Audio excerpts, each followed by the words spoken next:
চিন্তা কর, ওই অন্ধকার কবরে যখন রেখে আসবে কেমনে একা থাকবি।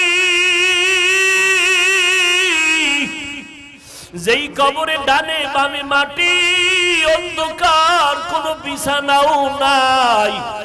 ওরে নবীর কথা মিথ্যা মনে করিস না রে যুবক, আল্লাহর কোরআনটাকে মিথ্যা মনে করিও না রে বাবা। লক্ষ লক্ষ নবীরা মিথ্যা কথা বলেন নাই, লক্ষ লক্ষ সাহাবায়ে কেরাম মিথ্যা বলতে পারেন না, কোটি কোটি ওলামায়ে কেরামরা মিথ্যা মনে বলতে পারেন না। ও যুবকেরা, আমাদের তো কোনো আমলই নাই।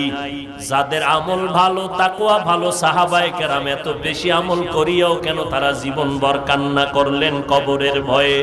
সেই হিসাবে তো তোমার আমার কান্না কইরা চিৎকার দিয়া মইরা যাওয়ার কথা। অথচ কপাল খারাপ, একবারও বাবার জন্য এক ফোঁটা